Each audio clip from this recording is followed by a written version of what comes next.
নারায়ে তাকবীর।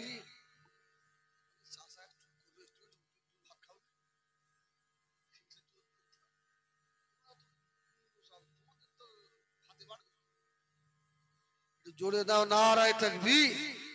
সিলসিলায়ে হক মুসাদ্দিদুজ জামান আমাদের হরপুকুর গ্রামের মহান ইসালে সওয়াব। নারায়ে তাকবীর। আলহামদুলিল্লাহ। এত সুন্দর যে মাহফিল।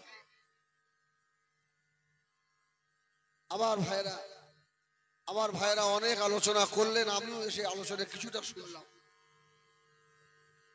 শোনার মধ্যে ফায়দা বেশি না আমলের মধ্যে ফায়দা বেশি? আমলের ভিতরে, কাজের ভিতরেই ফায়দা বেশি। এই জন্য আমি প্রায় জলসায় একটা কথা বলি, শুনতে হবে তো আবু বকরের কান দিয়ে শুনতে হবে, শুনতে হবে তো ওমরের কান দিয়ে শুনতে হবে। আবু জাহেল আবু লাহাবের কান দিয়ে শুনলে হবে না। আর এই আবু লাহাব আবু জাহেলের কান দিয়ে শুনি বলেই আমরা মানে হেদায়েতের রাস্তার দিকে এগিয়ে যেতে পারি না। যে মানুষ হেদায়েত হতে চায় আল্লাহ তাকেই তো হেদায়েত করে, ঠিক না ভুল বলে? তবে সমাজে এক শ্রেণীর মানুষ ঘুরছে, ওরা দেখবেন মানে কথায় কথায় বলে, আজকেও বলে কালকেও বলবে, জলসা দিয়ে লাভ কি? আসে না আসে না? একটু হ্যাঁ বলবেন তো নাকি? তো একটু আগে আসেন দিন, এই যে ভাই তোরা আগে আয় দিন, ও বুড়োরা যেখানে যায় ভালো লাগে না, একটু আগে ওয়াজ ভাই তোরা যুবক ভাই ওয়াজ বুঝিস আর না বুঝিস একটু হ্যাঁ কর, তাহলে আমি ঠিক লেবো কোন ঠেলে। এই সমাজে এক শ্রেণীর লোক আছে কিনা যে হেদায়েত হয় না, এমন কথা বলে না, জলসা দিয়ে লাভ কি? আরে জলসা এই বছরে যে একটা দিন গ্রামে জলসা হয়, আল্লাহ এর জন্য তোমার রিজিককে আল্লাহ বাড়িয়ে দেয়। সুবহানাল্লাহ বলেন। যে বাড়িতে মেহমান আসে ওই বাড়িতে বরকত নাজেল হয় না, হয় না? রহমত নাজেল হয় না, হয় না? তাহলে আজকে জলসা উপলক্ষ করে মেহমান আমাদের বাড়িতে এসেছে না আসেনি? এসছে, এটা ভালো। আবার এক শ্রেণীর লোক বলছে কজন কালকে নামাজি হয় দেখা যাবেন। যারা জলসা দেয় তারাই নামাজ পড়ে না। হ্যাঁ, আর হবে কি? যারা জলসা করে ওদের আমল আছে? ওদেরই আমল নেই, কাজ হবে কি করে? যত জলসা হুজুরের, যে হুজুর ওয়াজ করে গেছে তার, আর উনি পুরো ধোয়া তুলসীর পাতা, ওনার কোনো দোষ নেই। এই মানুষের ভিতরে যখন হারাম ঢুকবে, ওর ভিতর থেকে আল্লাহ ইবাদতের স্বাদ উঠিয়ে নেবেন, ইবাদতে আর মজা হবে না। এখন বলেন জুম্মার দিনে মসজিদে 2 রাকাত নামাজের পরে মুসল্লি থাকে না 90% বার হয়ে যায়? কেন বার হবে কেন? ওটা তো আল্লাহর ঘর। এই জন্য রাসূলুল্লাহ বলেছেন মসজিদটা হলো পানির মতো আর মুসল্লিরা হলো মাছের মতো। মাছের যত শক্তি পানির ভিতরে, তো মাছ পানি পেলে খুশি না বাজার? খুশি। আর যারা মুসল্লি নয় এদের জন্য মসজিদটা খাঁচার মতো আর মুসল্লিরা পাখির মতো। কোনো পাখিকে যদি খাঁচায় আটকে রাখেন, বন্দী করে রাখেন, ও শুধু পালানোর চেষ্টা করবে না, করবে না? এত বড় লক্ষ টাকা খরচা করে মাহফিল দিয়েছেন, শুধু আইসক্রিম বলার মতো হাঁকতে হচ্ছে এসো এসো। আর এখানে যদি একটা শয়তান ল্যাংটো মেয়ে ছেলেকে দাঁড় করিয়ে দেওয়া হতো, কাউকে ডাকতে হতো ভাই। তার মানে বুঝতে হবে আমাদের ভিতরে ক্যান্সার হয়ে গেছে। এগুলো সব ইউনিফর্ম, সব ইউনিফর্ম, সব ইউনিফর্ম। এর ভিতরে ক্যান্সার হয়েছে। মানুষের রুহের রোগ হয়, বলে না এই রুহের ব্যাধি হয়। এই শরীরের ভিতরে 10টা জায়গা রয়েছে বাবা, যাকে বলা হয় 10 লতিফা, রুহ লতিফা, সেল লতিফা, খফি লতিফা, আখফা লতিফা, আতশ, খাক, বাত, আগুন, পানি, হাওয়া, মাটি। এই শরীরের ভিতরে আছে। মানুষের রুহের রোগ ধরে বাবা, যারা রুহের রুগী ওদের মসজিদ ভালো লাগে না, মাদ্রাসা ভালো লাগে না, মৌলভী সাহেব ভালো লাগে না, আল্লাহর ওলি পীর তাবলীগ জামাত ভালো লাগে না। ওদেরকে শুধু দুনিয়া দুনিয়া ভালো লাগে, মেয়ে ছেলে ভালো লাগে, গান বাজনা ভালো লাগে, ফেসবুক ইউটিউব মেসেঞ্জার ভালো লাগে, আল্লাহ আল্লাহ রসুলের কথা ভালো লাগে না। তার মানে বুঝতে হবে ওই মানুষটা রুহের রোগী, ওর ভিতরে ক্যান্সার হয়ে গেছে। এখন এই রোগের ঔষধ তো কোনো ফার্মেসিতে পাওয়া যায় না। এই রোগের ঔষধ হলো আল্লাযীনা ইয়াযকুরুনাল্লাহা কিয়ামান ওয়া কুউদান ওয়া আলা জুনুবিহিম ওয়া ইয়াতাফাক্কারুনা ফি খালকিস সামাওয়াতি ওয়াল আরদ রব্বানা মা খালাকতা হাযা বাতিলান সুবহানাকা ফাকিনা আযাবান নার। আলা বিযিকরিল্লাহ তাতমাইন্নুল কুলুব।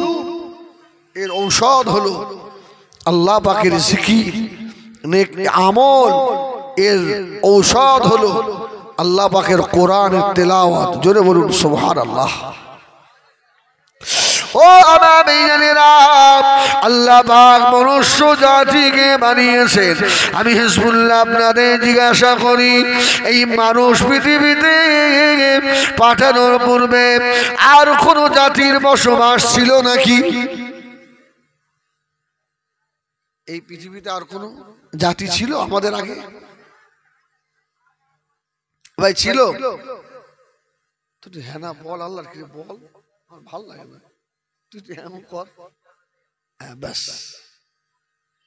আরে ছিল।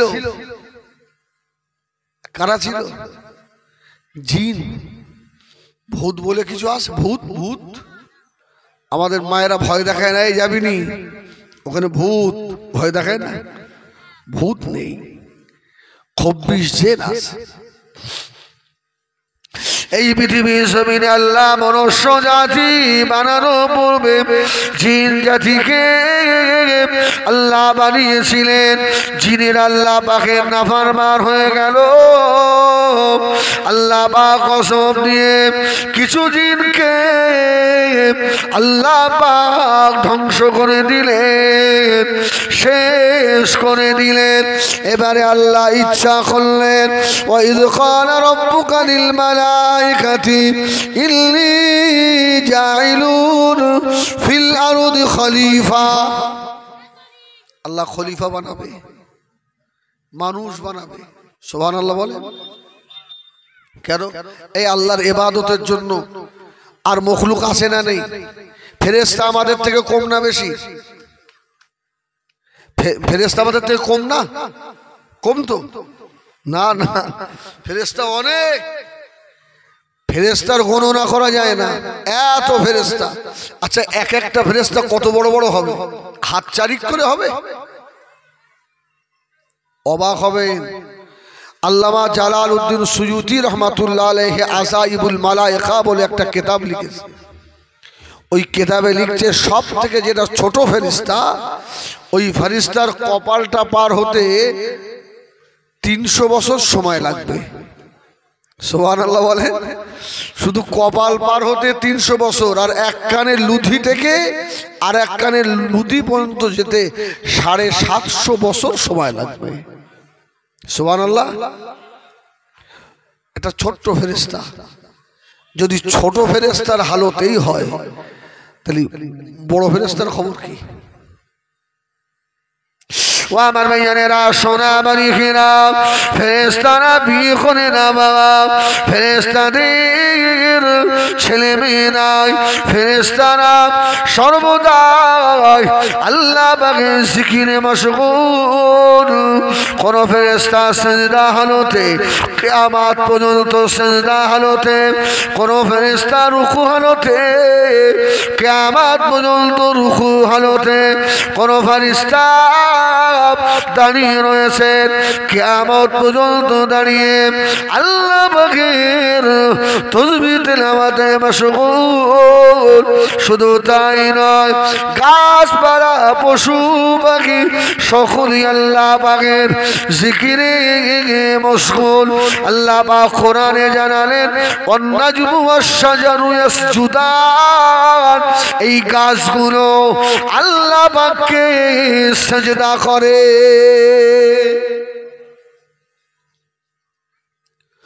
ও ভাইজানেরা, শুধু দুনিয়ার গাছ নয়, আল্লাহ নবী হযরত নূহ আলাইহিস সালাম যখন পানিতে পড়ে গেল, তিনি মাছ যখন আল্লাহ নবী নূহ আলাইহিস সালাম আল্লাহ নবী ইউনূস আলাইহিস সালামকে যখন তিনি মাছ খেয়ে ফেলে দিল, আল্লাহ নবী ইউনূস একেবারে অতল সমুদ্রের তলে গুলগুল গুলগুল করে আওয়াজ শোনে।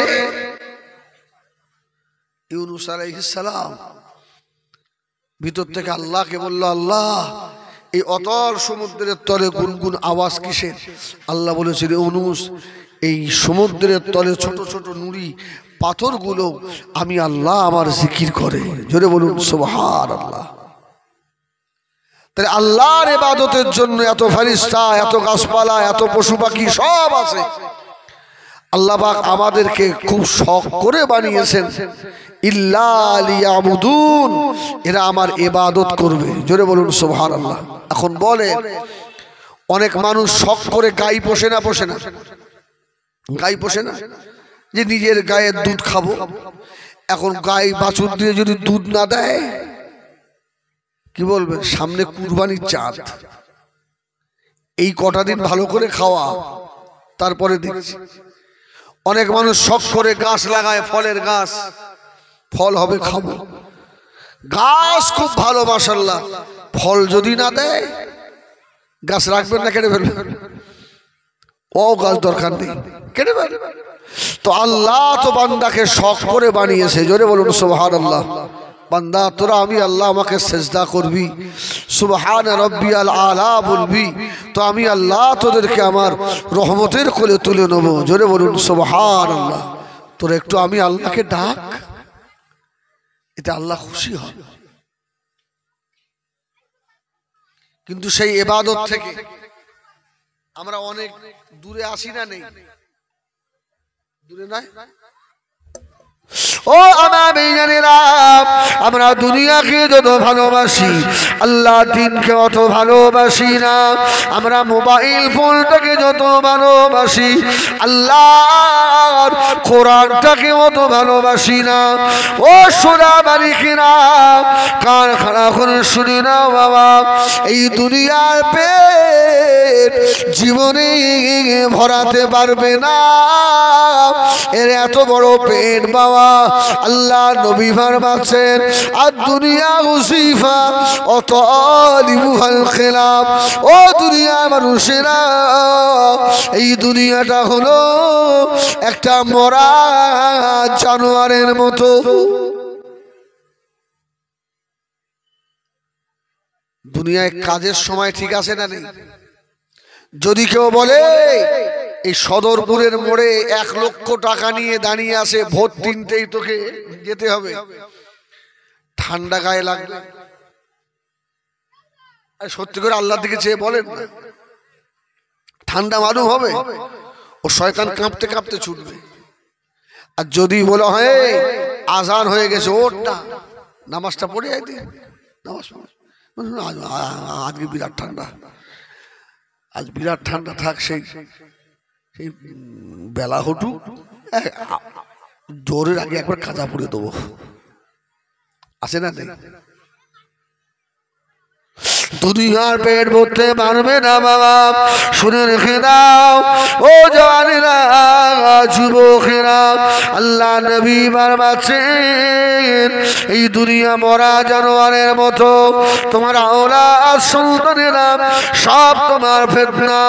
ইল্লামা আমওয়ালুকুম ওয়া আওলাদুকুম ফিতনা।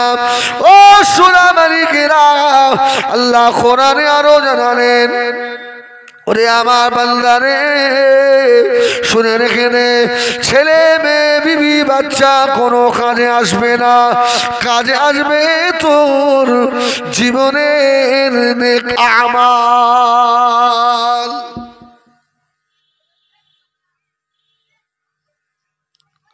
ও ভাইজানেরা, কারখানা করে শুনুন, ওই জন্য আল্লাহর ভয় ভীতি অন্তরে রাখুন।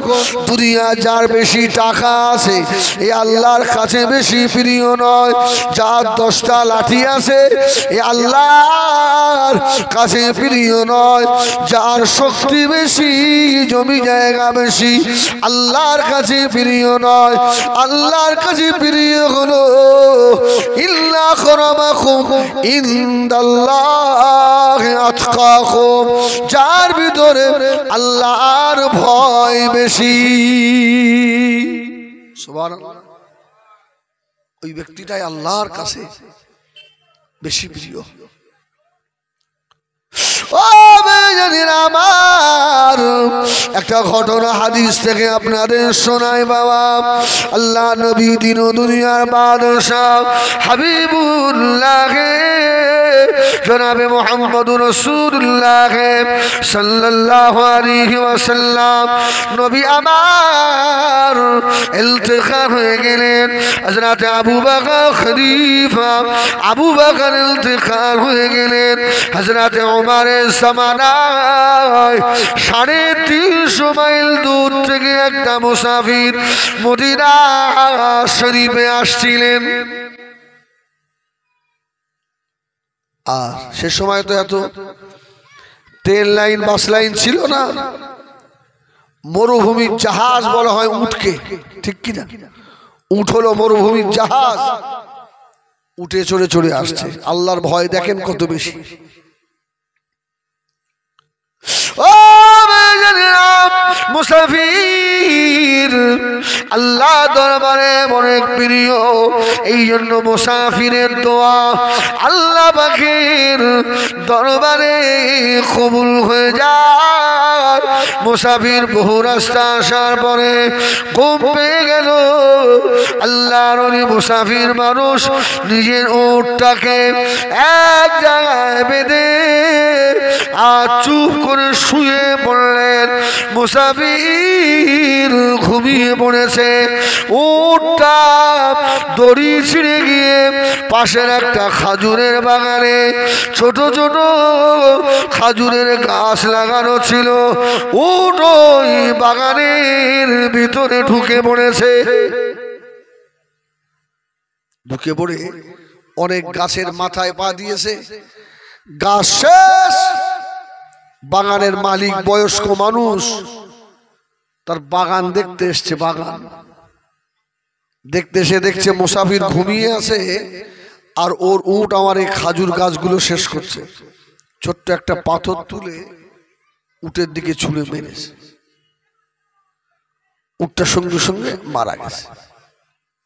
মুসাফির ঘুম থেকে উঠে দেখে আমার উট মারা গেছে।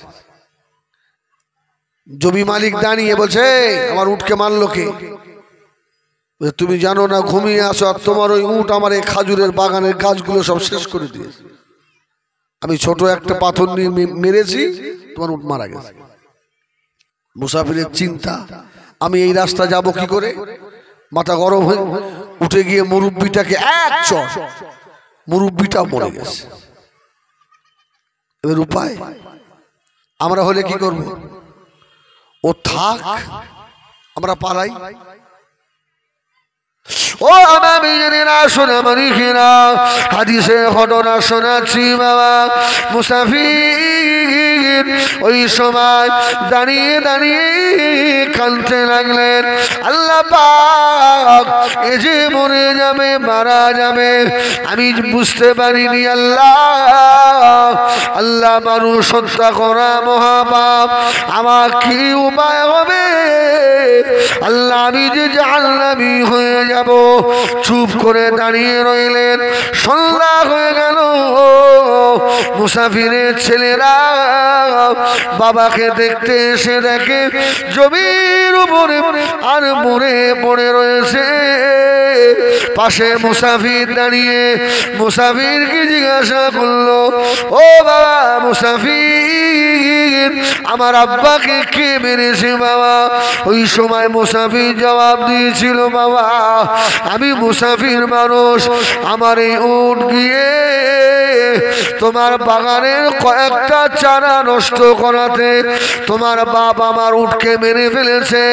তোমার বাবাকে জনমের মতো মেরে দেওয়ার ইচ্ছা ছিল না, যে একটা মেরেছি মুরব্বিটা মারা গিয়েছে।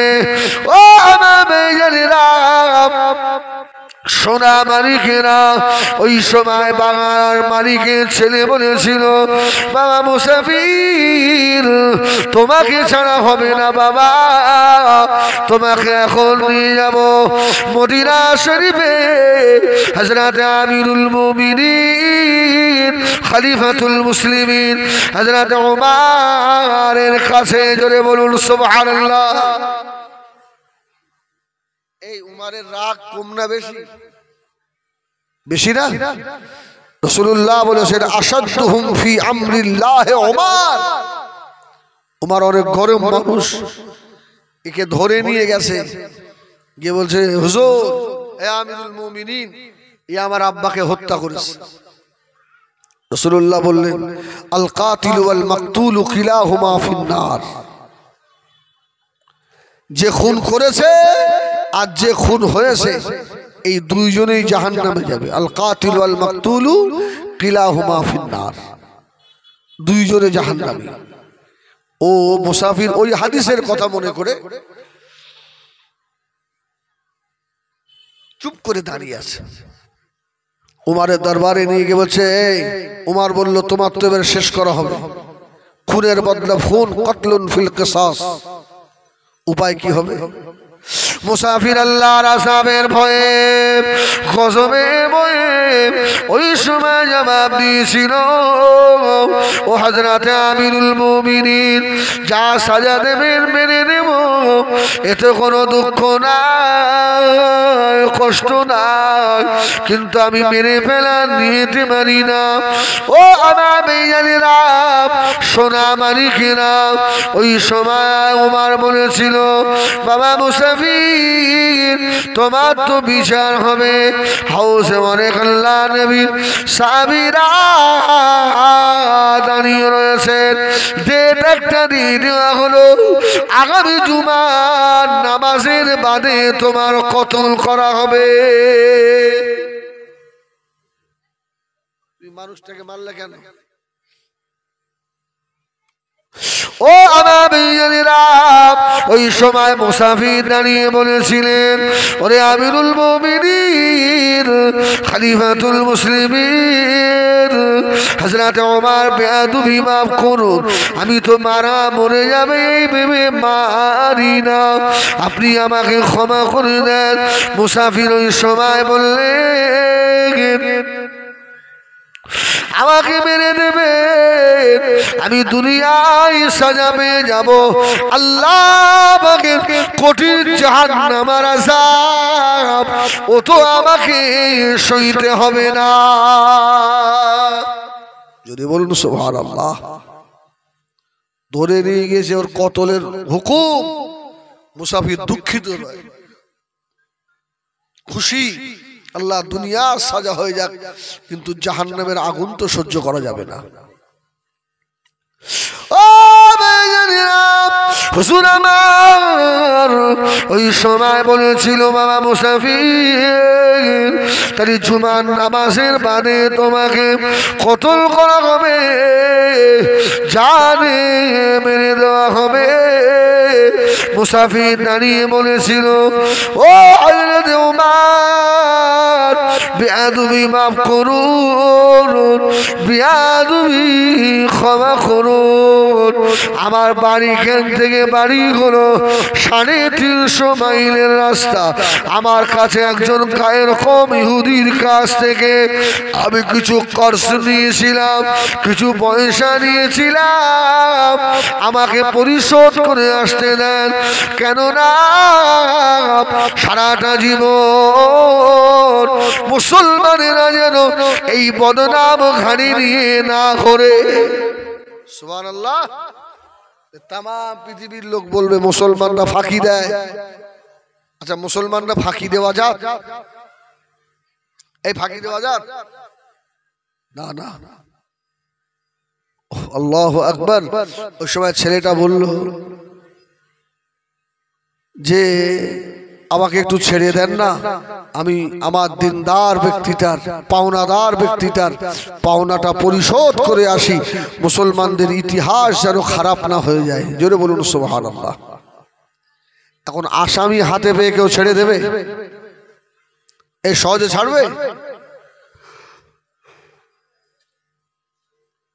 হযরত ওমর বললেন তোমার পক্ষ থেকে একজনকে দিয়ে যাও। ও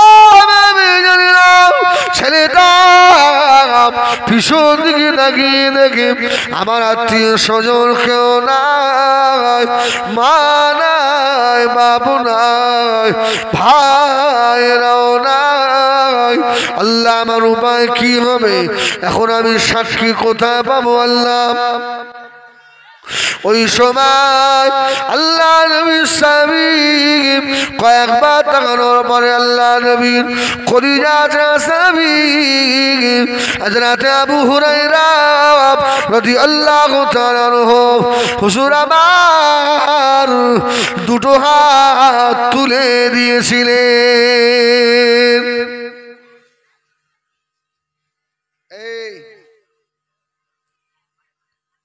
আমি আসি, ওকে ছেড়ে দেন, ও বাড়ি চলে যান।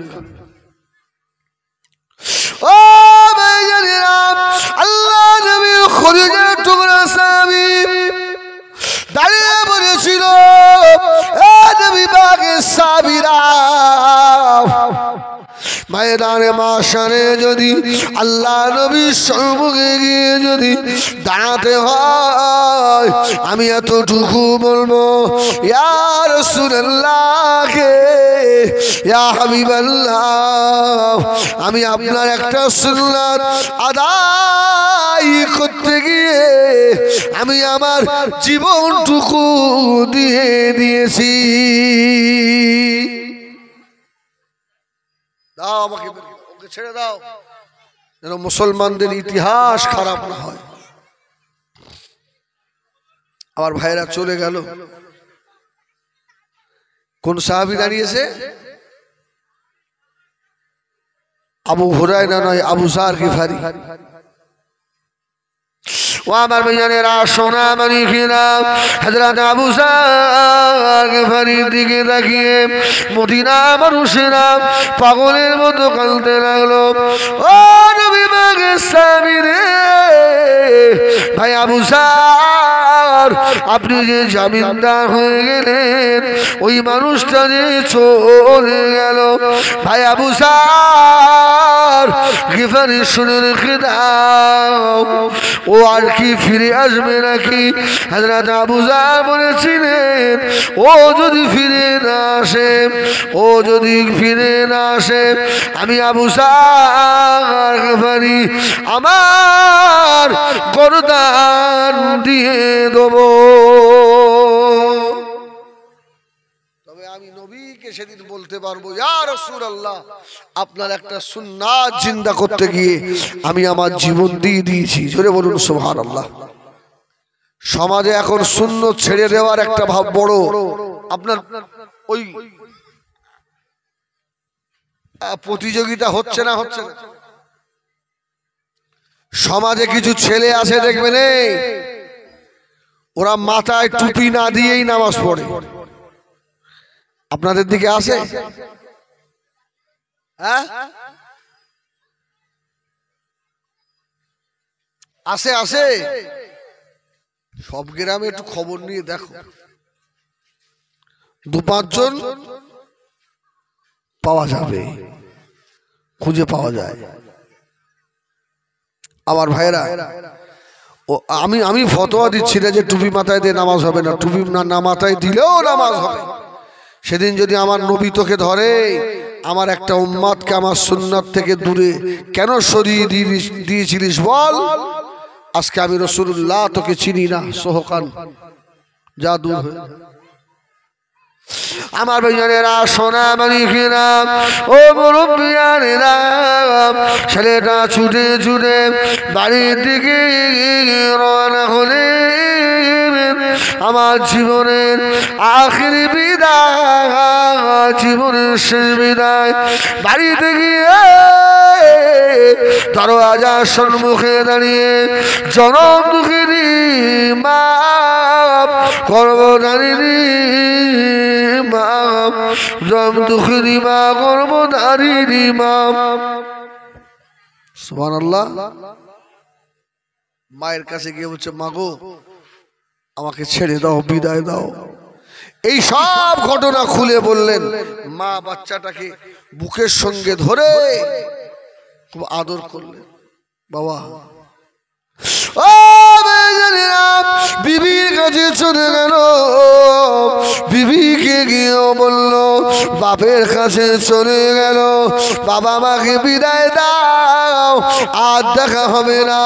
আল্লাহ যদি দেখা করার ময়দানে মাশারে দেখা হবে, জোরে বলুন সুবহানাল্লাহ। ইহুদির টাকা পরিশোধ করে দিয়েছে, অল্প রাস্তা নয়, 350 মাইল রাস্তা। সুবহানাল্লাহ, 350 মাইল। ও বাবা দুঃখিনী, চলে গেলাম, আর দেখা হবে না। আমি জাহান্নামের আযাব সইতে পারবো না মা। আল্লাহ নবী বলেছেন, আল কাতিল ওয়াল মাকতুলু কিলাহুমা ফিন্নার, দুইজনেই জাহান্নামী হয়ে যাবে। এদিকে মদিনার মসজিদে নববী শরীফে জুমার আযান হয়ে গেল। মদিনায় সব কান্নার ঢল নেমে গেছে। এসে বলছে, ভাই আবু জার, কেন জাবিরদার হলে? এই তো জুমার নামাজ শুরু হলো, জুমার মধ্যে যদি না এসে পড়ে তোমার তো গর্দান যাবে। সবাই কাঁদছেন, হযরত আবু জার কাঁদে না, জোরে বলুন সুবহানাল্লাহ। আবু জার জানে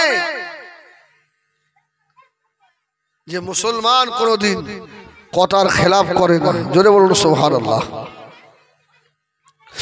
ও মেয়েরা, ফাঁসির কাঠগড়া চালু হয়ে যাবে, জুমার নামাজ হয়ে গেল।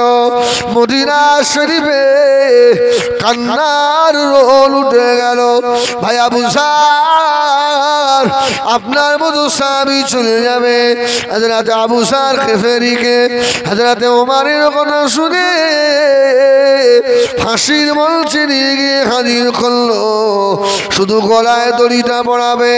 হযরত ওমর খেয়াল করে দেখে মদিনার মরুভূমির উপর দিয়ে একটা ঘোড়া যেন আর দ্রুত গতিতে ছুটে আসছে, যদি বলুন সুবহানাল্লাহ। এখন উপায়, ও ভাইজানেরা, সোনা মালিকেরা, আল্লাহ আল্লাহকে ভয় করুন, আল্লাহ যেন হয়ে যায়, আল্লাহ তাদের হয়ে যায়। ছেলেটা শুধু এসে দাঁড়িয়েছে, হযরত আবু যার গফারির গলায় ফাঁসির দড়ি দেওয়া হবে। দূর থেকে চিল্লাচ্ছে, ও হযরত উমর, আরেকটা মিনিট সময় দেন, আমার ভাইকে কষ্ট দেবেন না, আমার আবু যার গফারিকে আর কষ্ট দেবেন না। আমি সময় মতো পৌঁছে যেতাম, আমার উটের জির পোষ ছিঁড়ে গিয়েছিল, ওই জন্য একটু আসতে দেরি হয়ে গেছে। ও ভাইজানেরা, ছুটে ছুটে গিয়ে ফাঁসির মঞ্চে দাঁড়িয়ে আল্লাহ নবীর সাহাবীদের দিকে তাকিয়ে বলেছিলেন, এ নবী পাকের সাহাবীরা শুনে রাখো, এবারে আবু যার শুনে এলো, ছেলেটায় গলায় রশি পড়াবে, ওই সেই বুড়ো যাকে ওমর মেরে দিয়েছিল, ওই বুড়ো দুই ছেলে ফাঁসির মঞ্চের সম্মুখে দাঁড়িয়ে পাগলের মতো কাঁদতে লাগলেন। যদি বলুন সুবহানাল্লাহ, খুব কাঁদতে। কি খবরে তোমরা কাঁদছো কেন? তোমার আব্বা এ মেরেছে, এখন এর ফাঁসি হবে, তোমরা কাঁদছো কেন?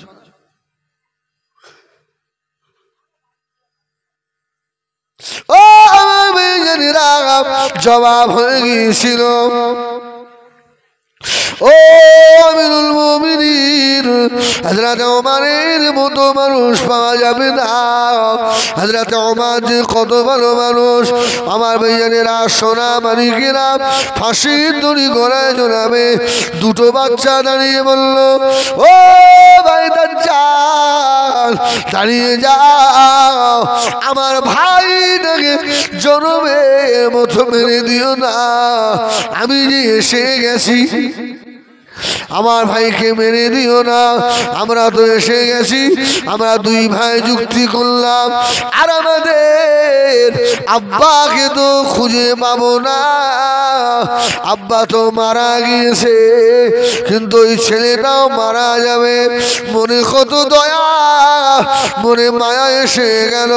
ওই সময় এসে বলেছিল, ও আবু যার সরে যাও, আবু যার সরে যাও, আমার ভাইজানেরা, সোনা মানিকেরা, ও নওজওয়ানেরা, মুরব্বিয়ানেরা, মায়েরা, বোনেরা, বেটিরা, কান খাড়া করে শোনো বাবা, হুজুরকে মেরে দেওয়া হবে। ওই সময় চিল্লেছিলেন, এ মদিনার মানুষেরা, এ নবী পাকের সাহাবীরা, শুনে রেখে দাও বাবা, ও আমার রাসূলুল্লাহ, সাহাবীরা শুনে রাখো, এবারে ফাঁসির দড়ি আমার গলায় ঝুলবে।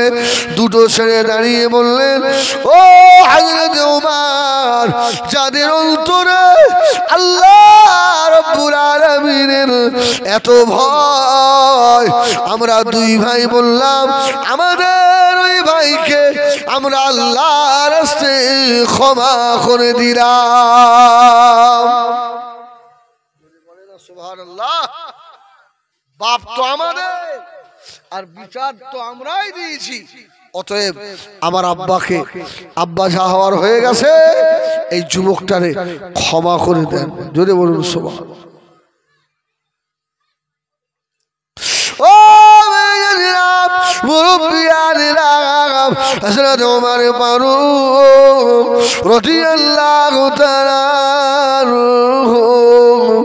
ওই সময় বলেছিলেন, বাবা ছেলে, ও বাবা ছেলে, শুনে রাখো, এই খবর এসে গিয়েছে। হযরত ওমর বললেন, চিন্তা করো না বাবা, চিন্তা করার কোনো কারণ নাই। হযরত ওমরকে ফাঁসির দড়িতে আর লাগানো হলো না, দুইজনকে আল্লাহ পাক নাজাত করে দিলেন। যদি বলুন সুবহানাল্লাহ। যার বাপ তারা বলছে ভাবতে হবে। ও ভাইজানেরা, ওই মুসাফির তো পালিয়ে যেতে পারত, চুপ করে দাঁড়িয়ে রয়েছে একমাত্র আল্লাহ পাকের আযাবের কথা মনে করে। যদি বলুন সুবহানাল্লাহ। আল্লাহর আযাবের ভয়ে দুনিয়াতে যা হলো হলো, কিন্তু সেই কালে পরকালের আযাব তো সহ্য করতে পারবো না।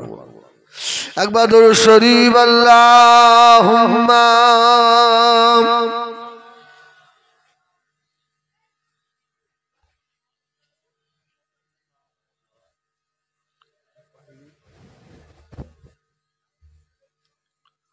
ও সোনা মালিকেরা, আল্লাহর ভয় যদি খুঁজে যায় থাকে, আল্লাহ আপনাকে ইবাদত করবেন।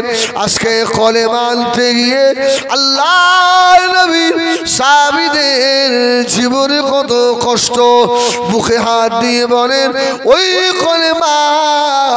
এমনও ছেলে আছে মুসলমানের ঘরে কলমা লা ইলাহা ইল্লাল্লাহ মুহাম্মাদুর রাসূলুল্লাহ, এই কলমাটুকুনো পড়ার ক্ষমতা নাই।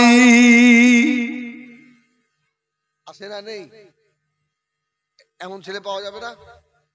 যত যুবক এখানে আসো, আমি হিজবুল্লাহ যদি জিজ্ঞাসা করি কলমায় রুদ্ধে কুফুর কাকে বলে, টুক করে শোনাও তো, পারবে? আরে কলমায় রুদ্ধে কুফুর তো অনেক দূরে, এরা তো যুবক হয়ে গেছে, এদের গোসল ফরজ হয়েছে, কিভাবে শরীর পাক করতে হয় একবার জিজ্ঞেস করে দেখেন। সবাই পারবে? ও ভাইজানেরা, আল্লাহ নবী ফরমাচ্ছেন এই দুনিয়ার জমিনে এক শ্রেণীর মানুষ এমন হবে, এরা মরে যাবে, মারা যাবে, এদের ইন্তেকালের পরে ওদের লাশটাকে গোসল দেওয়া হবে, কাফন পরানো হবে, জানাজা নামাজ হবে, জানাজার পরে লাশটা কবরে রেখে দেবে, বিসমিল্লাহে ওয়া আলা মিল্লাতি রাসূলিল্লাহ, 3 মুঠা করে মাটি দেবে, মিনহা খালাকনাকুম ওয়া ফীহা নুঈদুকুম ওয়া মিনহা নুখরিজুকুম তারাতান উখরা।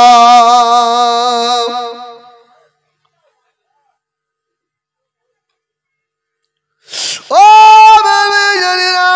মাটি দেওয়া হয়ে গেলে সবাই যখন চলে আসে ওই কবরের ভিতরে আল্লাহ পাক 2 জন ফেরেশতা পাঠিয়ে দেন। একজনের নাম হলো মুনকার আর একজনের নাম হলো নাকির।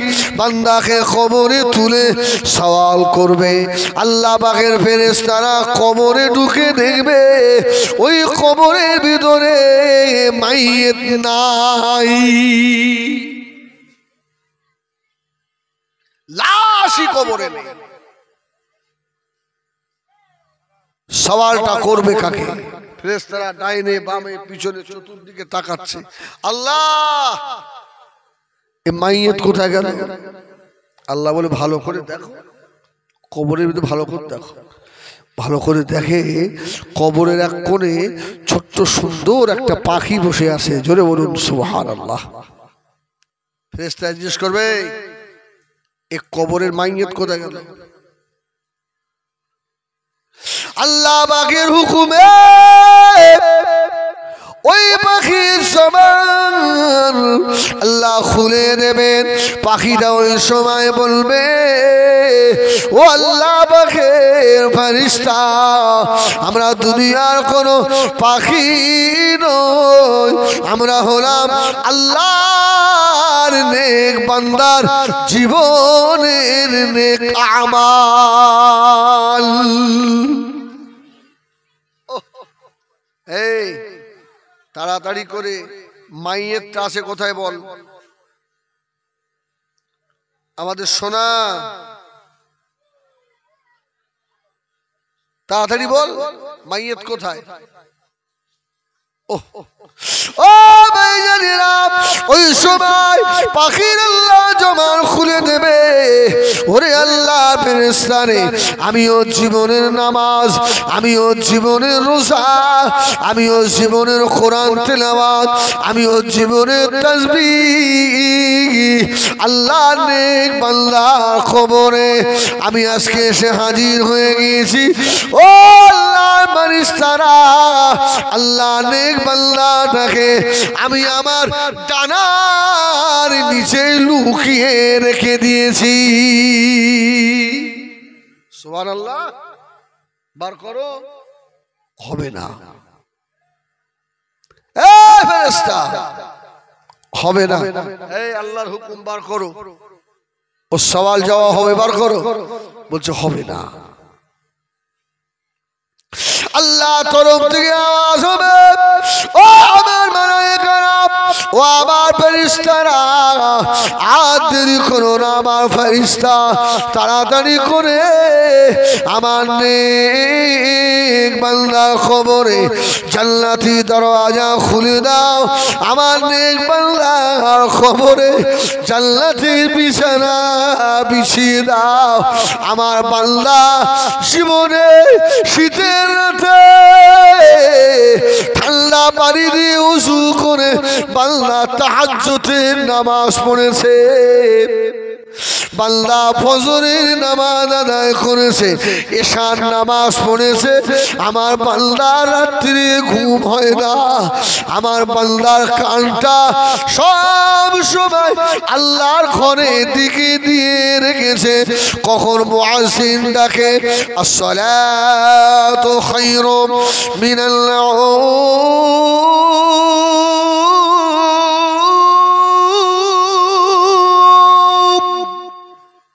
আমার বান্দা ঘুমোয় না রে, ওরে আমার ফেরেশতারা আজ কবরের ভিতরে আমার বান্দাকে আরামের ঘুম পাড়াবো।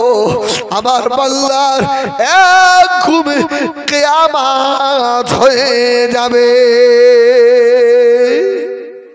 সুবহানাল্লাহ। কেউ বলে না।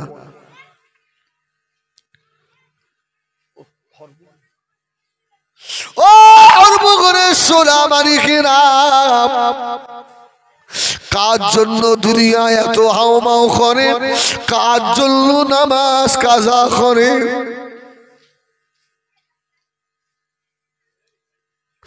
এমন বেটা দুনিয়ায় রেখে গিয়েছ, তোমার ইন্তেকালের পরে তোমার গোসলটাও দিতে পারে না, তোমার ইন্তেকালে পরে তোমার কুলুপটাও দিতে পারে না, তোমার ইন্তেকালে পরে তোমার জানাজা নামাজে দাঁড়িয়ে ইমামের মুখের পানে চেয়ে থাকে কখন নিয়ত বলে দেবে। এমন বেটা দুনিয়ায় রেখে গেলে তোমার জীবনের কবরের শেষ দুমুঠো মাটি তোমার বুকের উপরে দেবে, তাও ইমামের মুখের পানে তাকিয়ে রয়েছে। ঠিক না ভুল? আরে হ্যাঁ না বলবেন তো? তোমার বেটা তোমার কবরে দুমুঠো মাটি দিয়ে আর দাঁড়ায় না, পাগলের মতো বাড়িতে দৌড়ায়। ছেলে রে, তোদের জন্য জীবন মাটি করে দিলাম, সময় মতো খেলাম না, জীবনে আরাম নিলাম না, শান্তি নিলাম না, তোরা আমার কবরে দাঁড়িয়ে দাঁড়ালি না। সোনা মানিকেরা, এই জন্য আল্লাহ কোরআনে বললেন ইন্নামা আমওয়ালুকুম ওয়া আওলাদুকুম ফিতনা, সন্তান সন্ততি হলো আমাদের ফিতনা। এরা সব স্বার্থপর। এই ঠিক কিনা ভুল বলো? বেটা স্বার্থপর নয়। একটা সময় ওই ছেলের হাত আর বাপের পকেট ছিল ছেলের ব্যাংক। স্কুল যাওয়ার সময় বুকে হাত দিয়ে বলেন না, আমরা ছোটবেলায় যখন মানে প্রাইমারিতে গেছি তখন 10 পয়সা, কি 8 আনা 4 আনা 1 পয়সা ছিল না বাবু? হ্যাঁ, 10 পয়সা যদি বিড়ি আনা যেত তো 8-10টা বিড়ি দিত। ও মাকে বলেছে মা পয়সা হবে, এই পয়সা কি না, মা কোথায় গেছে দেখি, আব্বার পকেটে। সে আপনার 20 পয়সা নিয়ে তো দুটো আইসক্রিম, দুটো আইসক্রিম। আজকে বলে সেই বেটা তুমি আজকে সুগারের রুগী। ও খোকা খোকা সপ্তাহে 100 কোটি টাকা দিস বাপ, আমি একটু ওষুধ খাবো, সবসময় টাকা টাকা কি তোমার, ব্যাস হয়ে গেল। আজকে এই গ্রামে মাহফিল হচ্ছে, এত দোকান বসেছে, একটা ছেলে হাত তুলে বলেন দিন আমার বাপের হাতে আমি আজকে 100 টাকা দিয়ে এসছি, হাত তুলে দেখান, পাওয়া যাবে না। শালি শালানি আত্মীয় স্বজন নিয়ে পাগল, তোমার পুরো বাপ আস ইনকাম করার ক্ষমতা নাই, জিলিপির দোকানের সম্মুখে গিয়ে পাগলের মতো তাকিয়ে রয়েছে, শুধু পকেটে হাত দেয়। বেটা তোদেরকে এত কষ্ট করে মানুষ করেছি বাপ, আজকে জলসার দিনে 10টা টাকা আমার হাতে দিলি না বাবা।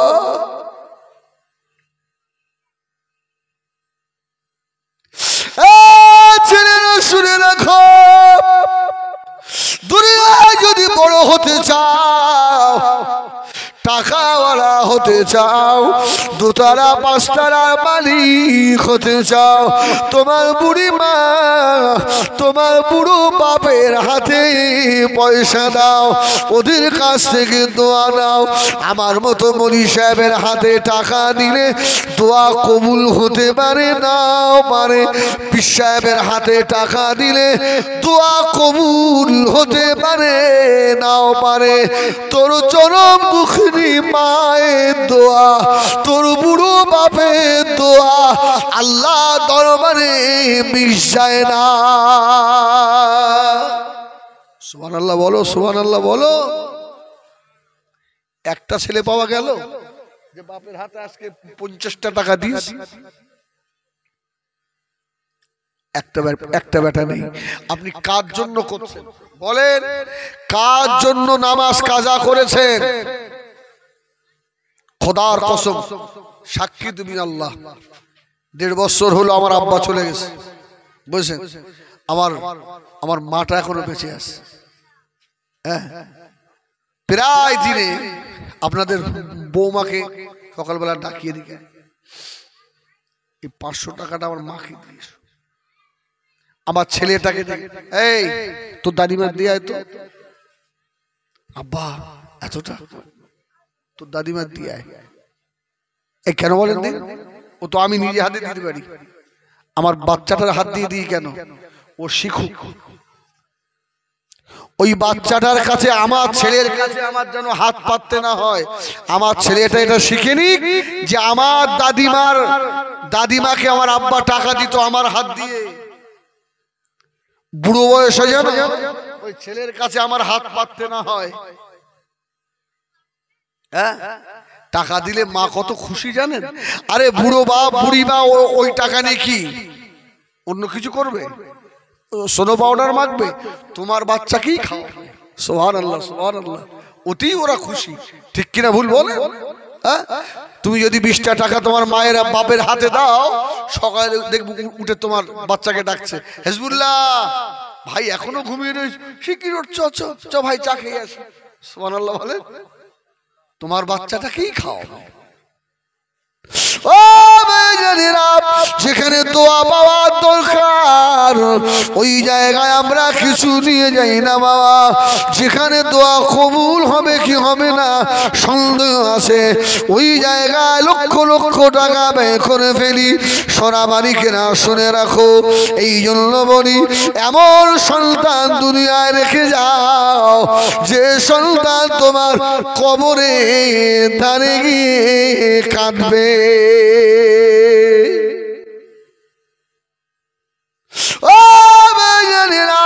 আমি গতকাল আমাদের আমডাঙ্গা এলাকায় জায়গায় সভা করছিলাম, ওখানেও বলেছিলাম বাবা, বাপ মা শুধু আমাদের কাছে হক পায়, আমরা কি আমাদের মা বাপের কাছে হক পাওনা দান নই? এই বাপ মার কাছে আমরা পাই না, কিছু বলে না। তুমি জুতো খাবে না তো হেজবুল্লাহর বাপ জুতো খাবে? হিজবুল্লাহর বাপ তার হক আদায় করে না, ছেলে ভাত দেয় না, মারে, খুব মারে। তোমার ভাই, তুমি তো আল্লাহর হুকুম অমান্য করেছো, তোমার ছেলের হক মেরেছো। তোমার উচিত ছিল তোমার ছেলেটাকে 7 বছর বয়স থেকে আল্লাহর হক দেখানো, ঠিক কিনা ভুল বলে? ছেলেটাকে একদিনও শিক্ষা দিয়েছে? খাওয়ার সময় এক জায়গায় বসে কোনোদিন বলেছেন এই তোর মার উপরে যেন কোনোদিন কথা বলবি না? আপনার নিজের কথা বলতে হবে না, ওর মায়ের দিয়ে বলবেন। মা বড় নিয়ামত, বুঝছিস? বাপ মা দোয়া করলে কবুল হয়। খবরদার, তোর মা একটু তোকে বকে, তুই কি ওই রকম করিস কেন? এই শিক্ষা একজনও দিয়েছেন? 7 বছরের ছেলেটা সেলাই কারখানায় সুতো কাটা কাজ করে, সুতো কাটা কাজ, 300 টাকা সপ্তাহে মাইনে পাই। তাই যদি বাপের হাতে না দেয় মারধর হয় না? হয় না? শয়তান, 300 টাকা পেলি, টাকা কি করলি? আর তুমি জুতো খাবে না তো হিজবুল্লাহ জুতো খাবে? তুমি তো আগে তোমার সন্তানের হক মেরে রেখেছো। ভাই খারাপ লাগছে কথা? খারাপ নিও না। এই জন্য রাসূলুল্লাহ বলেছেন আল হাক্কু মুররুন, হক কথা একটু তিতো লাগে। ও মেয়েরা, সোনা বাড়িরা, নবী আমার দুনিয়ার বাদশাহ হাবিবুল্লাহ জনাবে মুহাম্মদুর রাসূলুল্লাহ সাল্লাল্লাহু আলাইহি ওয়াসাল্লাম, আল্লাহ নবী সাহাবায়ে কেরামেরা রক্ত পানি করে আমাদের কাছে দিন দিয়ে চলে গেল। আজকে এই দিনের অবস্থা কি দেখেন। এই জন্য আল্লাহ নবী বলেছিলেন, ও আমার সাহাবীরা শুনে রাখো, দুনিয়া ওয়াসিফা। আল্লাহ নবী বলেছিলেন এমন একটা সময় আসবে বাদাল ইসলাম গরিবান ওয়া সায়াউদু কামা বাদা ফাতুবা লিল গুরাবা। দিন এসেছিল গরিবী হালতে, আবার একটা সময় আসবে গরিবী হালতেই মদিনার দিকে বিদায় নেয়। ঠিক সেই সময় এসছে না আসেনি? আমি আগে বলেছি সব ইউনিফর্ম 5-7 বার করে হজ করেছে, খবর নিয়ে দেখেন লক্ষ লক্ষ টাকার লোন আসে না? হ্যাঁ বলবেন, আসে না? নেই? এ প্রত্যেক বছরে যাচ্ছে, কি হবে? ও মেয়েরা, সোনা মানিকেরা, নবী আমার দয়া নবী আল্লাহ নবী আল্লাহ পাকের কাবা শরীফে নামাজে মশগুল, আল্লাহর কাবা শরীফে নামাজে রয়েছে। এমন তো সময় আল্লাহর নবী নামাজ হয়ে গেল, আল্লাহ নবী নামাজ আদায় করে কাবা শরীফ থেকে বার হবেন। ও ভাইজানেরা, এমন তো সময় আল্লাহ নবীর দুই পাশে 2 জন মিলিটারি সোলজার দাঁড়িয়ে গিয়েছে। রাসূলুল্লাহ তাকালেন, তোমরা কারা? ওরা দেখে বলছে তুমি খবর পাওনি? বলছে না। বলছে আবু জাহেল আমাদেরকে নিয়ে এসেছে, সিরিয়ার বাদশা হাবিব বিন মালিক, তার সঙ্গে আমরা তোমাকে এখনই আমরা ধরে নিয়ে যাব, তোমাকে মেরে ফেলবো। আবার রাসূলুল্লাহ বললেন আমার অপরাধটা কি? ও ভাইজানেরা, আল্লাহ নবী কাবা শরীফের পাশে দাঁড়িয়ে হাত তুললেন, আল্লাহ আমার কেউ নাই আল্লাহ আপনি ছাড়া।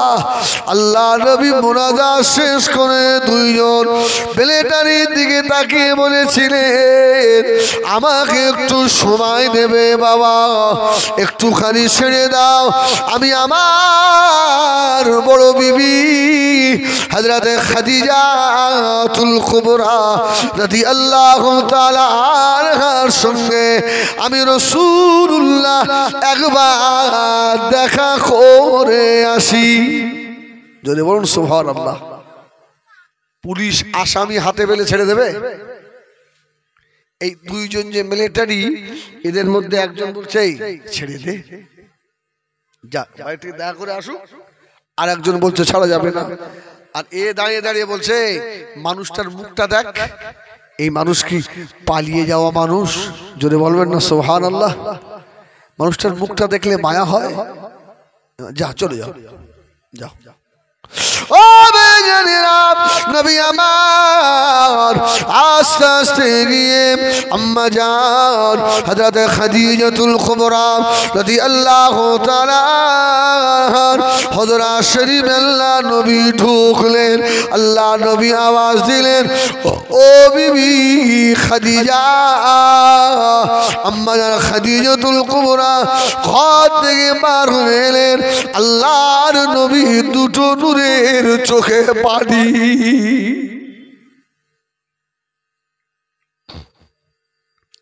ইয়া রাসূলুল্লাহ, ইয়া হাবিবাল্লাহ,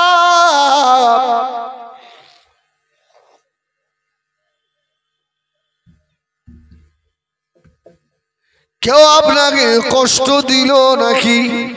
আল্লাহ নবী বলেছেন, খাদিজা, ও বিবি খাদিজা, না না, খবর পাওনি খাদিজা, আমি রাসূলুল্লাহকে মারার জন্য 12,000 সৈন্য আমার চাচা আবু লাহাব, আবু জাহাল আর আবু সুফিয়ান নিয়ে এসেছে, আমাকে মেরে দেবে। ও আম্মা জান আল্লাহ নবীকে জড়িয়ে ধরলেন, না ইয়া রাসূলুল্লাহ, আমি খাদিজা আপনাকে যেতে দেবো না। নবী আমার একা, আমার নবীর আহা বলার মতো, খোঁজ খবর নেওয়ার মতো কেউ নাই। আল্লাহ নবী খাদিজা মুখের দিকে তাকিয়ে বলেছিলেন, ও বিবি খাদিজা, শুনে রাখো, আমি রাসূলুল্লাহ, আমার সঙ্গে আমার আল্লাহ রয়েছে।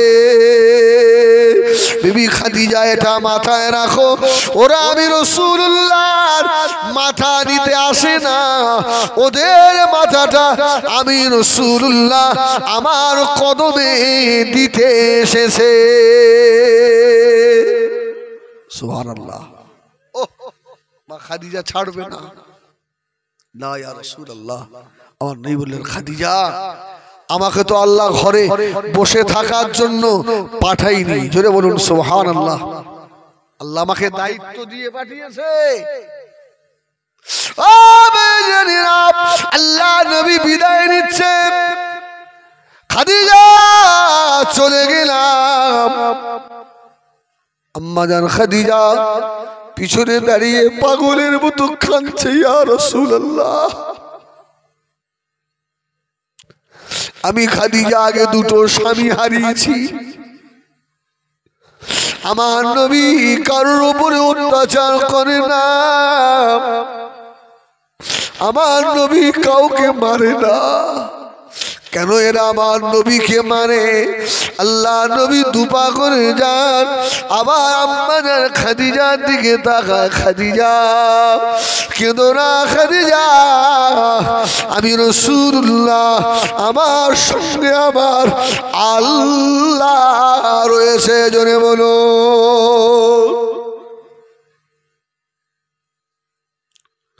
ও বেজানেরা,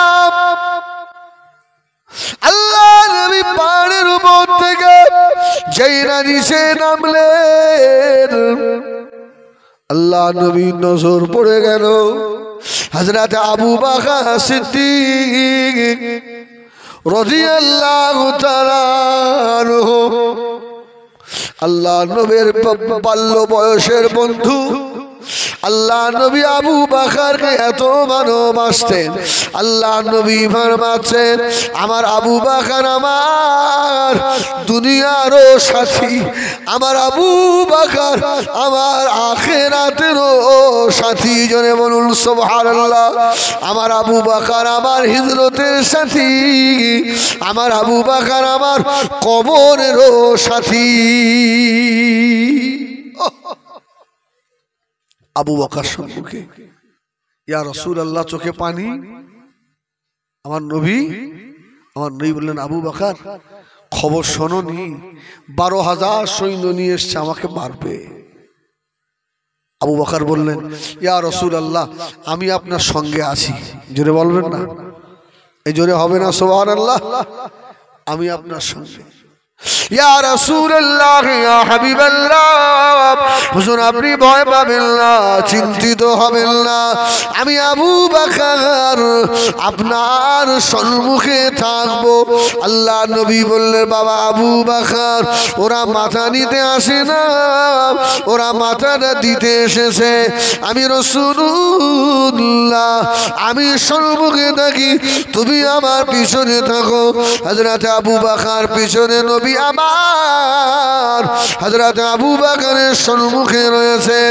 ও আমার বিজানেরা, বিরাট স্টেজ করা হলো। একদিকে আবু জাহাল, অপরদিকে আবু সুফিয়ান, বেঈমান হাবিব বিন মালিক বসে আছে। মাঝখান দিয়ে রাস্তা করা হলো। আল্লাহ নবী টার্নিংটা যে খুললেন, বাদশাহ হাবিব বিন মালিক আল্লাহ নবীকে দেখে দাঁড়িয়ে পড়েছে। জোরে বলুন সুবহান। আর একটু জোরে বলুন সুবহান। আবু বকর বলছে, ইয়া রাসূলুল্লাহ ওদের সরদার তো দাঁড়িয়ে গেছে। সুবহানাল্লাহ বলেন। রাসূল বলল, আবু বকর মাথা নিতে আসেনি, মাথা দিতে এসেছে। সুবহানাল্লাহ সুবহানাল্লাহ। আল্লাহর সাহায্য আসবে। আমার রাসূল পাক আসছেন, 12,000 সৈন্য দাঁড়িয়ে। শয়তান আবু জাহেল পাশে বসে বসে ফুলছে, তোমাকে নিয়ে এলাম। আর মুহাম্মদকে দেখেই সাল্লাল্লাহু আলাইহি ওয়াসাল্লাম তুমি দাঁড়িয়ে গেলে, ব্যাপারটা কি? ও আমার বেঈমানেরা, ওই সময় বেঈমান আবু জাহাল বলেছিল, ওই সময় আমার হাবিব বিন মালিক আবু জাহালকে বলেছিল, আবু জাহাল কে যেন আমার কানে কানে বলে গেল, আরে যার জন্য আল্লাহ পাক আসমান বানিয়েছেন, জমিন বানিয়েছেন, তামাম কায়নাত আল্লাহ বানিয়েছেন, ওই নবী আসছে, তুই যদি না দাঁড়াস উপযুক্ত সাজা পাবি। সুবহানাল্লাহ বলে। ওই জন্য আমি দাঁড়িয়ে গেছি। রাসূলুল্লাহ এসে দাঁড়িয়ে, আবু জাহেল আস্তে আস্তে পিছন হটছে। জোরে বলবেন না সুবহানাল্লাহ? পিছন হটছে। কি খবর? এই কি খবর? আমার রাসূলুল্লাহ দাঁড়িয়ে, আবু বকর পাশে। আচ্ছা মুহাম্মদ তুমি নাকি নবী হয়েছো? আমার রাসূল বললেন, আল্লাহ আমাকে নবুয়ত দিয়েছেন। জোরে বলুন সুবহানাল্লাহ। আচ্ছা তুমি যদি নবী হবে, আকাশের চাঁদটা দু টুকরো করে দেখাও তো। সুবহানাল্লাহ বলবেন না? আমার রাসূল বলেছিলেন, একটু সময় দেওয়া যাবে? অল্প একটু সময়, আমি একটু ওই পাহাড়ের মাথায় যাব। কোন পাহাড়? জাবলে আবি কুবাইস, যেটা কাবা শরীফের পাশেই। ও আমার ভাইজানেরা, সোনা মানিকেরা, নবী আমার দিন দুনিয়ার বাদশাহ হাবিবুল্লাহ জনাবে মুহাম্মদুর রাসূলুল্লাহ সাল্লাল্লাহু আলাইহি ওয়াসাল্লাম, নবী আমার জাবলে আবি কুবাইসে চলে গেলেন। হযরত আবু বকরকে আল্লাহ নবী বলেছিলেন, ও বাবা আবু বকর তুমি নিচে দাঁড়াও। আবু বকর নিচে দাঁড়িয়ে নবী আমার জাবলে আবি কুবাইসের মাথায় গিয়ে নবী আমার আল্লাহ পাকের আসরের নামাজে দাঁড়িয়ে গেলেন 2 রাকাত নামাজ আদায় করে আল্লাহ নবী সাজদায় পড়ে গিয়েছে। জোরে বলুন সুবহানাল্লাহ। দোয়া কবুল হয় নামাজের মাধ্যমে। জোরে বলুন সুবহানাল্লাহ। যদি দোয়া কবুল করতে চান তাহলে আপনাকে নামাজ আদায় করতে হবে। রাসূলুল্লাহ নামাজ আদায় করে সিজদায়, আল্লাহ এরা 12,000 আল্লাহ, আর আমি তোমার হাবিব একা আল্লাহ, তোমার সাহায্য না এলে হবে না আল্লাহ। ও জানেনা আল্লাহ নবী নূরের চোখে পানিতে দাড়ি মুবারক ভিজে যায়। আল্লাহ কি হবে আল্লাহ, আল্লাহ বা হাবিবের চোখের পানি সহ্য করতে পারে না গো। ওই সময় আওয়াজ দিলেন, ও জিবা সালাম, দেরি করো না, আমি আল্লাহ আমার 12,000 ফেরেশতাকে মিলিটারি ড্রেস পরিয়ে একেবারে রাইফেল সহ আমার হাবিবের ডান পাশে দাঁড় করিয়ে দাও। সুবহানাল্লাহ। কেউ বলে না, দাঁড় করাও। ফেরেশতা জিবরীল সঙ্গে সঙ্গে 12,000 ফেরেশতা নিয়ে এসে আল্লাহ নবী তখন সাজদা হালতে পড়ে আছেন। আল্লাহ আমার কি হবে আল্লাহ। ফেরেশতা জিবরিল আমিন কানে কানে এসে বললেন, ইয়া রাসূলুল্লাহ, ইয়া হাবিবাল্লাহ, হুজুর আপনি কাঁদবেন না, চিন্তা করবেন না, হুজুর আপনি মাথা তুলুন, মাথা তুলে একবার দেখুন। আল্লাহ নবী ডান দিকে তাকিয়ে বললেন, ও জিবরাইল, এরা কারা, এরা কারা? বললো এরা আল্লাহ পাকের ফেরেশতা, আল্লাহ পাক পাঠিয়ে দিয়েছেন। ওদের 12,000, আমার আল্লাহর কি 12,000 ফেরেশতা নয়? ইয়া রাসূলুল্লাহ, ইয়া হাবিবাল্লাহ, আল্লাহ আমাকে বলে দিয়েছেন আসমানের উপরে চন্দ্র সূর্য গ্রহ নক্ষত্র গ্রহ পুঞ্জ নিহিরিকা যা কিছু রয়েছে আমি আল্লাহ সব আমার হাবিবের গোলাম বানিয়ে দিলাম। সুবহানাল্লাহ। আমার হাবিব যাকে যেটা বলবে সঙ্গে সঙ্গে সেটাই হয়ে যাবে। জোরে বলবেন না? অসুবিধা হচ্ছে আপনাদের? আচ্ছা, মনে হচ্ছে আমি একটা কি বাজে কথা বলেছি? আস্তাগফিরুল্লাহ। আল্লাহ নবীকে জিবরিল বললেন, ইয়া রাসূলুল্লাহ, জমিনে যত কিছু আছে সব আল্লাহ আপনার গোলাম বানিয়ে দিয়েছে। আল্লাহ নবী চোখের পানি মুছে জাবলে আবি খুবাইস পাহাড় থেকে টুক টুক করে নিচে নেমে এলেন। হযরত আবু বকরকে নিয়ে নবী আমার হাবিব বিন মালিকের সম্মুখে এসে দাঁড়ালেন। হাবিব বিন মালিক বলল, মুহাম্মদ, আকাশে চাঁদটা দুটুকরো করে দেখাও। আল্লাহর নবী শাহাদাত আঙ্গুল বাড়ালেন। জোরে বলুন সুবহানাল্লাহ। আল্লাহ চন্দ্রকে দুটো টুকরা করে দিলেন। হাবিব বিন মালিক অবাক হয়ে গিয়েছে। জাদু দুনিয়ার জমিনে চলে, জাদু তো আসমানে চলে না। এ ছেলেটা আখিরি জামানারই নবী হবে। জোরে বলুন। রাসূলুল্লাহ বললেন, আবু বকর, আমি হাবিব বিন মালিকের কপালে দেখছি ঈমানি নূর চমকাচ্ছে। জোরে বলবেন না? একটু জোরে হবে না? সুবহানাল্লাহ। আমার ভাইরা,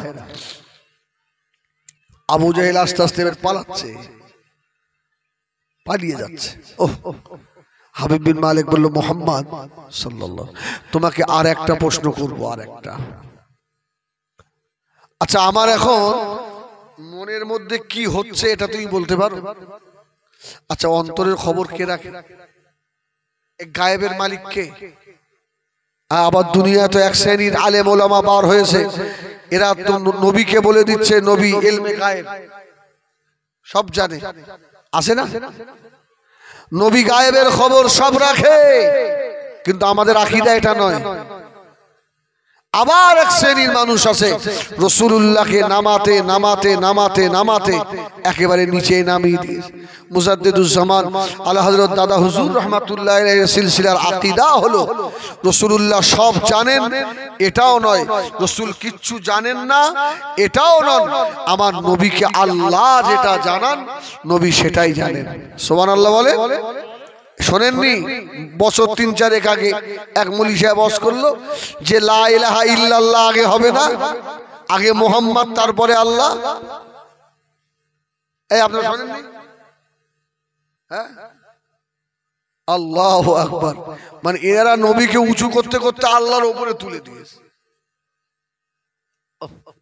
কিন্তু মুজাদ্দিদে জামানের সিলসিলার আকীদা কত সুন্দর, একেবারে জানে না এটাও নয়, আর সব জানে ওটাও নয়, নবীকে আল্লাহ যেটা জানান নবী সেটাই জানেন, এটাই সঠিক। ঠিক কিনা ভুল বলে? আমার ভাইজানেরা, সোনা মানিকেরা, বাদশা হাবিবীর মালিক বললেন, ও হযরত মুহাম্মদ, আমার খাদিজা বিদুর কি হচ্ছে বলতে পারেন? আল্লাহর নবী ঘাবড়ে গেলেন। আল্লাহ পাক আওয়াজ দিলেন, ও জিবা সালাম, দেরি করো না, আমার হাবিবের কানে কানে গিয়ে বলে দাও, আমার হাবিব যেন বলে দেয়। এখন হাবিব বিন মালিক তার মেয়ের কথা চিন্তা করছে। জোরে বলুন সুবহানাল্লাহ।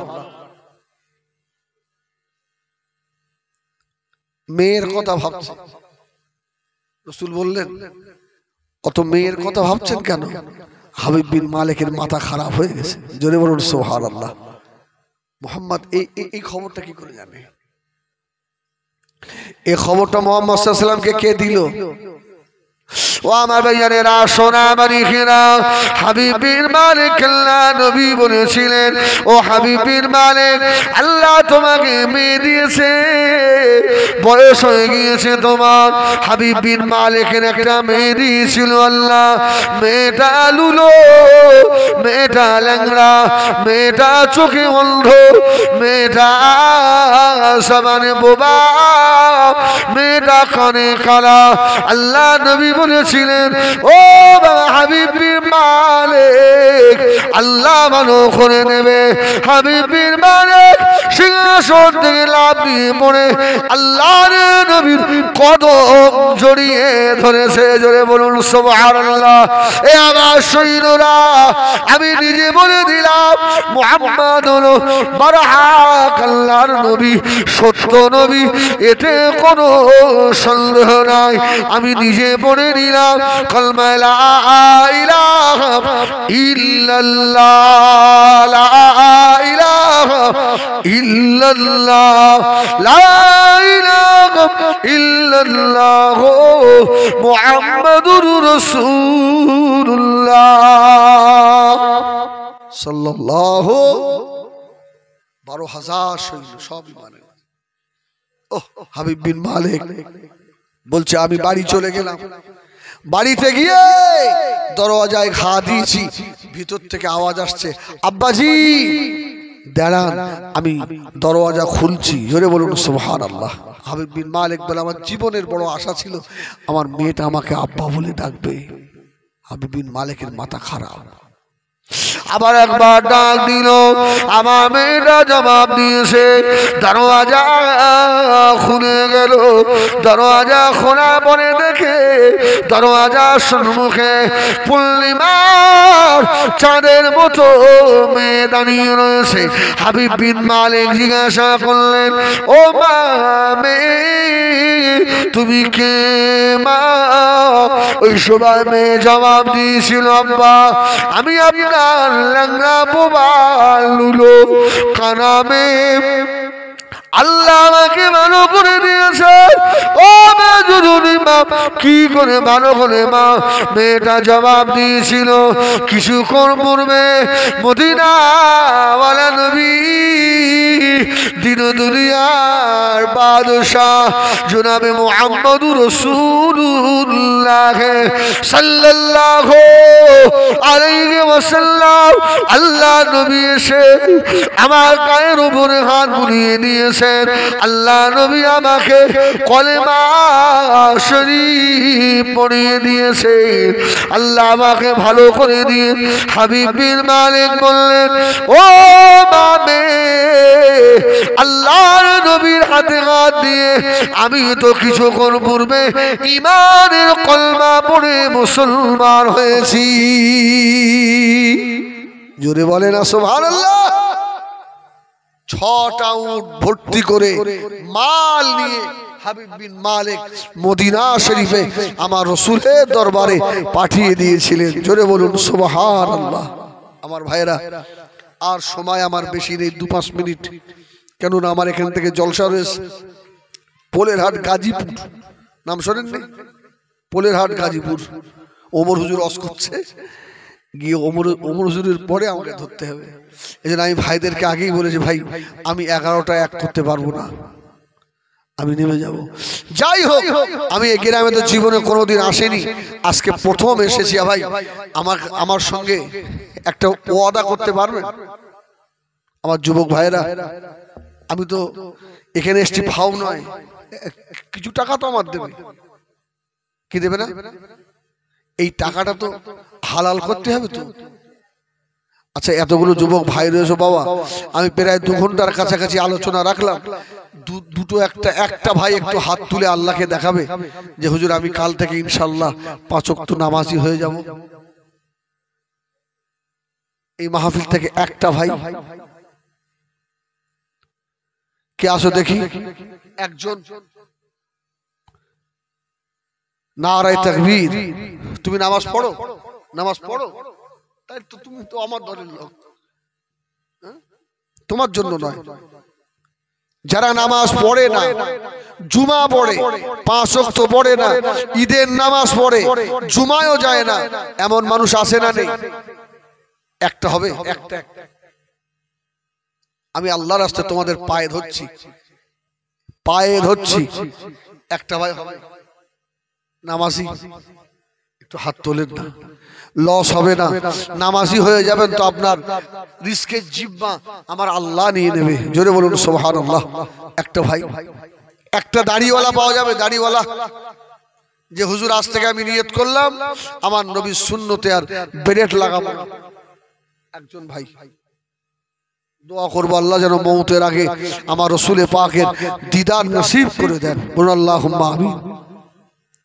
একজন ভাই হবে না? একজন দাড়িওয়ালা, একটা নামাজি।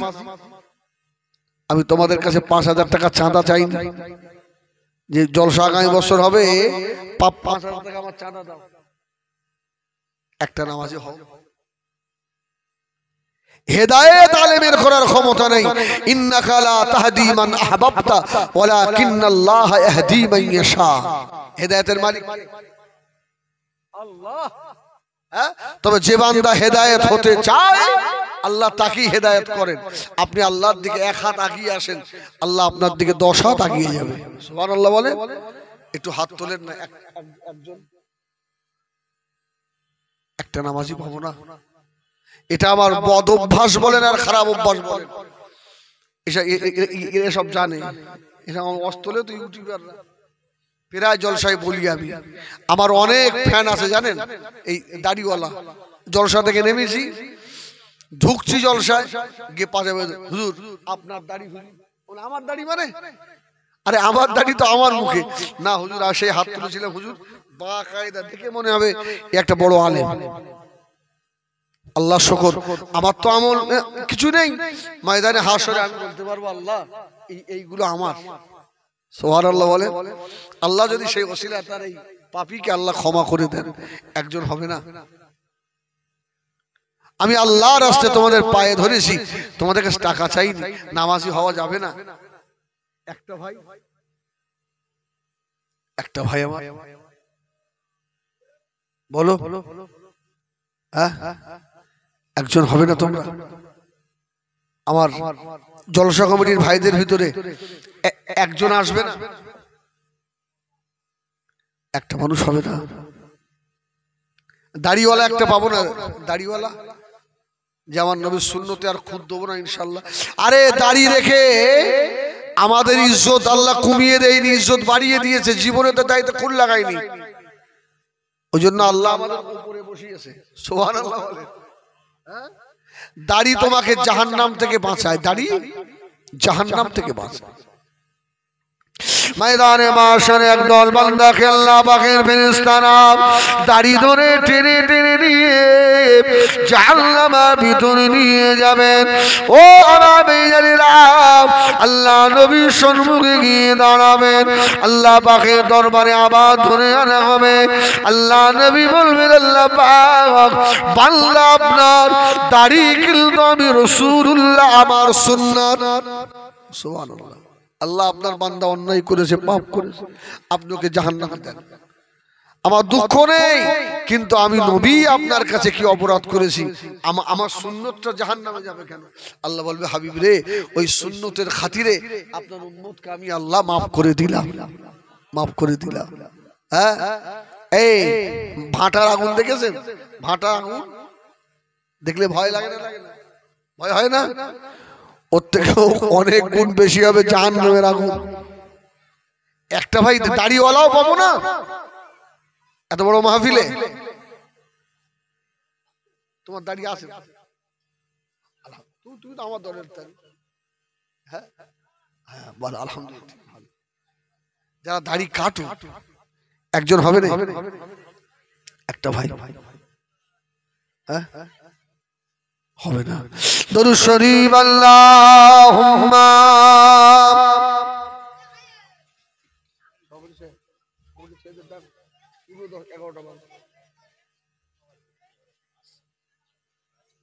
আমার ভাই আমার বললে হবে না। আমার 11টার সময় 12টার সময় যাও বলেন, অসুবিধা 12টা খেলা হয়ে যাবে। আপনি নিয়ম সাহেব চুলে দেন না, ইচ্ছা নয়। হ্যাঁ,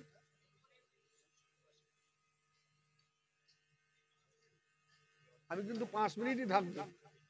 হ্যাঁ, 5 মিনিট পরে কিন্তু আমার রিকোয়েস্ট করলে আমি 1 মিনিট থাকবো না।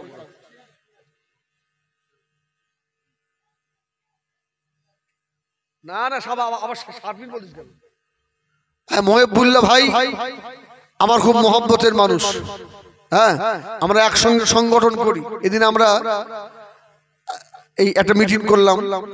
আমরা আমাদের লেকচারার্স অ্যাসোসিয়েশন অফ বেঙ্গল, আমাদের একটা সংগঠন আছে। ওই সংগঠনের মাথা হলেন আমার ভাই। সুবহানাল্লাহ বলে। আর ভাইয়ের সঙ্গে আমার খুব সম্পর্কও ভালো। কিন্তু একটা জিনিস বুঝতে হবে, মানুষেরা খুব আশা করে দাওয়াত করে, ভার আসতে দেরি হচ্ছে, আমি তাড়াতাড়ি করছি না। ওখানে তো পীর সাহেবের আরেকটা দাওয়াত থাকতে পারে, পীর সাহেব তো তাড়াতাড়ি করতে পারে। এই জন্য সময়ের দিকে একটু খেয়াল রাখা দরকার। আমার রাস্তায় অসুবিধা হতে পারে, আমার ভাইরা একটু দরুদ শরীফ আল্লাহুম্মা সাল্লি আলা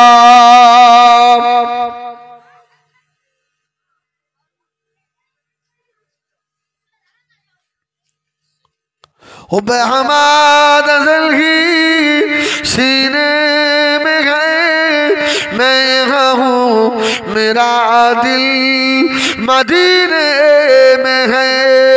हुब हमाद ज़ल्ही सीने में है, मैं यहाँ हूँ, मेरा दिल मदीने में है।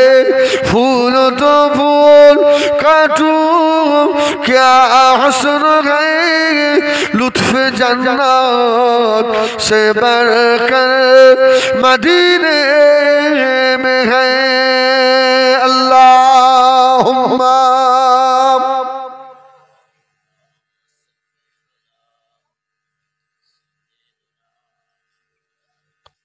وعلى آل سيدنا। আমার জিন্দার ইমানদার ভাইরা, শেষ কথা, প্রত্যেক বাড়িতে তালিম শুরু করেন। তালিম বুঝতে পেরেছেন? আবার যেন বলবেন না এরা তবলিগ হয়ে গেছে, বলতেই তো পারে মানুষের মুখের কথা।